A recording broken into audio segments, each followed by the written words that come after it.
But Savitri व्रत कथा। एक राजा था, उसके एक लड़की थी, उसका नाम सावित्री था। जब वह 12 वर्ष की हुई तो राजा ने उसकी जन्म पत्री पंडितों को दिखाई और वर खोजने के लिए कहा। पंडितों ने जन्म पत्री देखकर राजा को बताया कि उसकी शादी के 1 साल बाद विधवा होने का योग है। यह सुनकर राजा बहुत दुखी हुआ। अब तो राजा ने शादी के बारे में सोचना ही छोड़ दिया।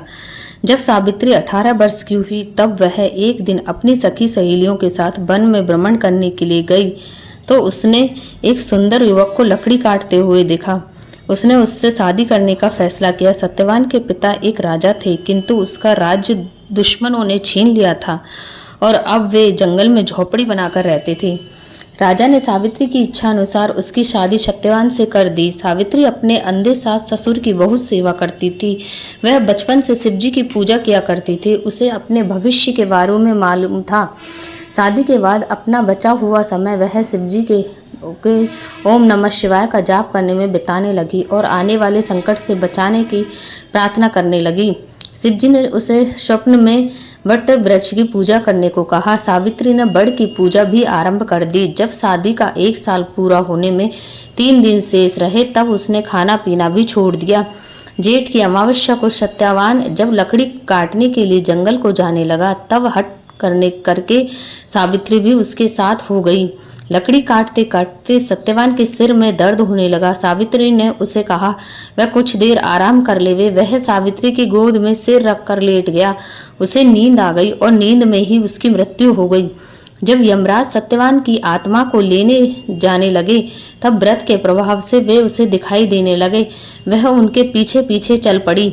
यमराज ने कहा वह उनके पीछे न आवे, उन्हें अपना काम करने देवे, किंतु उसने यमराज से कहा कि या तो मेरे पति के प्राण लौटाओ या फिर मैं भी अपने पति के साथ चलूंगी। यमराज ने कहा कि ना तो तुम साथ चल सकती और ना ही तेरे पति के प्राण लौटेंगे। हाँ, आप जो मांगना चाहो मांगो। सावित्री ने यमराज को अपने वचनों में से 3 वर मांगे। मेरे सास ससुर अंधे हैं, उनकी आंखें की रोशनी आ जाए, पहला वचन। दूसरा वचन, मेरे सास ससुर के राजपाट उनको वापस मिल जावे।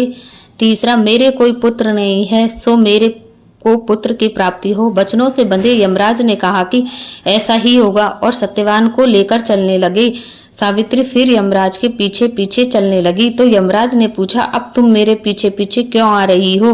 तब सावित्री ने यमराज से कहा यमराज जी, आप मेरे पति के प्राण तो लेते जा रहे हैं, फिर मेरे पुत्र कैसे उत्पन्न होगा और उनके बिना मेरे पुत्र होगा तो लोग ताना देंगे। इतना सुनते ही यमराज को ध्यान आया कि यह मैंने सावित्री को कैसा वचन दे दिया, अब तो मुझे सत्यवान के प्राण वापस लौटाने ही पड़ेंगे। इस प्रकार यमराज ने सत्यवान के प्राण वापस लौटाए तो सत्यवान उठ खड़ा हुआ।